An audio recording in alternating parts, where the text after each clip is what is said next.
Hello,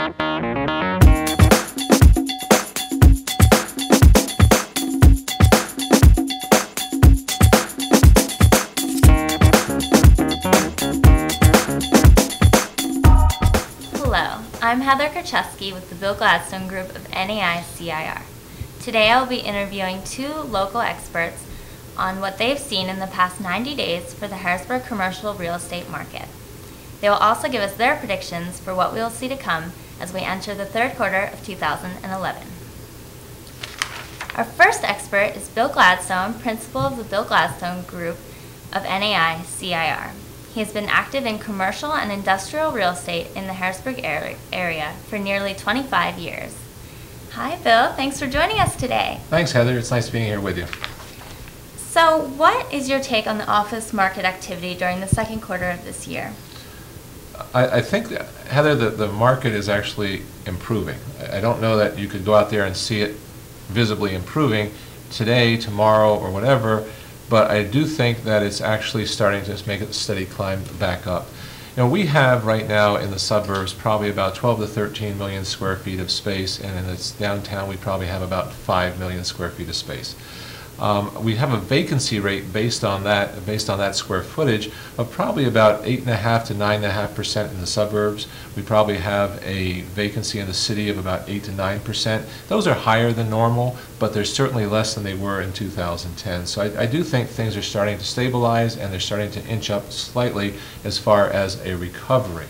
Now, one of the other things we look at, and that I've studied over the past year, is the rates as far as how they've grown or how they've shrunk. And quite frankly, right now, the rates are starting to increase. And I must say, let's talk about the asking rate. And I want to make sure we leave medical out of this because medical will have a tendency to skew the rates. But if you're in the city right now for A space, your A space, city building A space would probably be somewhere between $17 to $22 a square foot. And I think if you were in the suburbs, you'd be between $16, $16.50 and up to as far as maybe $18.50, everything included, just like in the city deal. If we drop down to a B level, I think you'd find the spaces, the rates in the B space category in the city maybe somewhere between $13 to $16, and same thing out in the suburbs. Maybe you could drop to $12 a square foot, and that would be full service, everything included, and it would go up again to about $16 a foot. But I think the key there is that we're talking about the asking rates, and when people are trying to keep their rates high, but what they're doing is they're giving some concessions. And one of the biggest concessions that people are giving right now is the free rent. And basically, people will come in and say, I just want some free rent, whether it's 2 months, 3 months, 4 months, 6 months, it's free rent. And when you take that into account, those asking rates become an effective rate of $2 or $3 less per square foot. But overall, it's still better than it was in 2009 and 2010. So I think that the climb is going up. It's an invisible climb because in 2007 you could actually see it moving. It was that vivid, it was that graphic for us. But right now we're going upward, we're moving in a positive direction, and the rates are actually starting to increase. One other thing I'd mention is the absorption, which has been negative for A space and B space in 2009, has actually been positive in 2010 as far as the office leasing market goes. First quarter was positive, and second quarter was probably just a little bit more than first quarter, where as far as the city goes, we probably had about 15 to 20,000 square feet of positive absorption. And in the suburbs, we probably had about 10 to 15,000 square feet of positive absorption. So again, I think the signs are there. I think we're just going to require some patience on our part. Well, that's good. It's good to see things moving. Now, can you see that trend continue for the rest of this year? I think it will. I think that trend is going to go on into the third quarter, the fourth quarter, and I think it'll probably be there the first quarter of next year. The unfortunate thing is I don't think it's going to increase at all. I think it's going to stay just about the same. But again, if you look at last year, we're doing better. If you look at 07, we're not doing quite as good. But again, trying to deal with the present and trying to move forward, I think we're going to see that slight increase. Okay, good. Well, thank you so much, Bill. It's good to have you with us. Thank you, Heather. It was nice being here. Our second expert today is Mark DeSanta, the CEO of Triple Crown Corporation here in Harrisburg.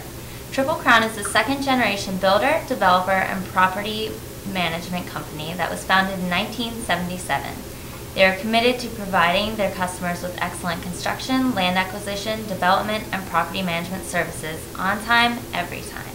Thanks for joining us today, Mark. Thanks, Heather. Happy to be here.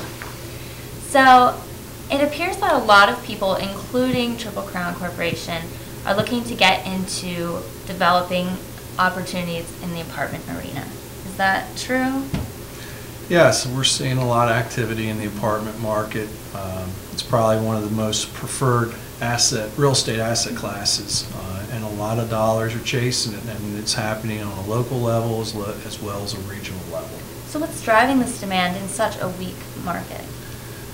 Well, the housing market's weak because of obviously this recession we've been going through, the banking crisis, and the inability to get funding for the purchase of homes. So we have foreclosures, we have people being exited from their properties.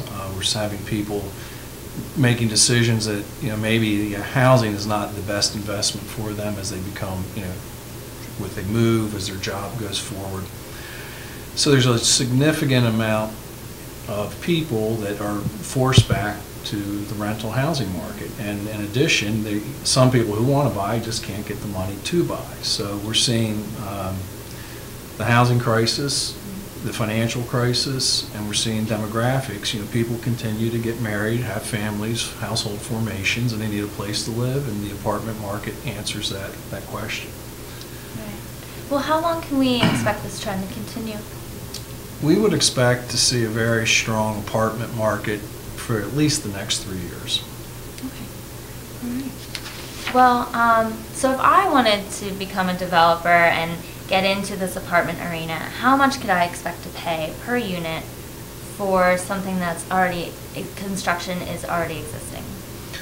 Well, that varies dramatically on the type of property when you go from A, B, or C property.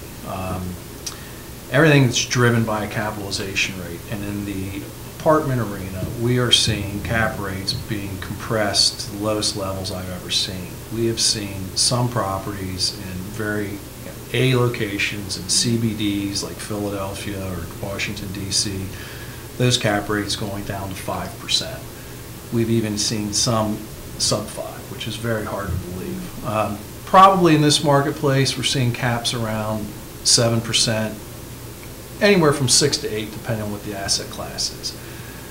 So what that equates to is you could probably buy a pretty bad apartment unit for maybe in the high 20s thousand, and if you had a really good property located in a great suburban location, good access with great school districts, you'd probably be north of 120,000 unit. Okay. Now, is there much of a difference for what I would expect to pay for a lot that is unimproved and unapproved?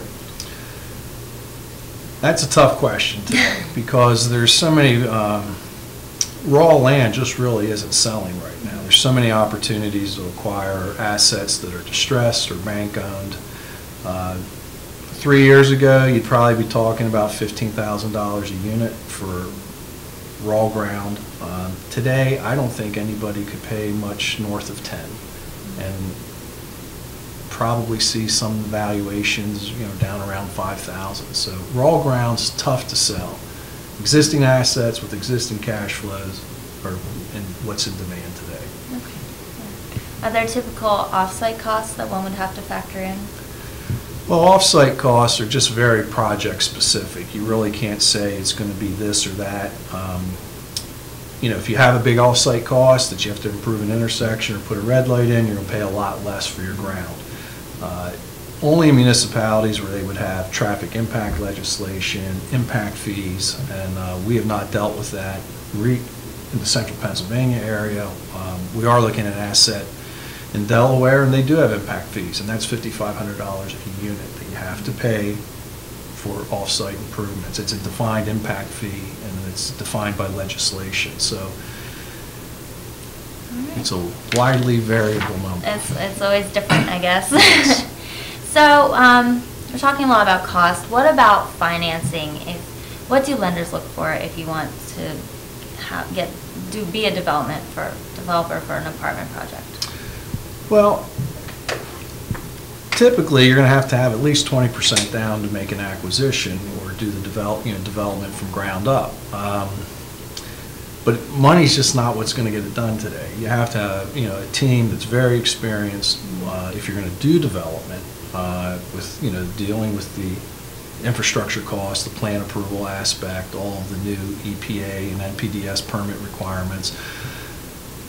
So you've got to have experience. No bank's going to lend to you unless you're going to be putting 50-60% into the deal.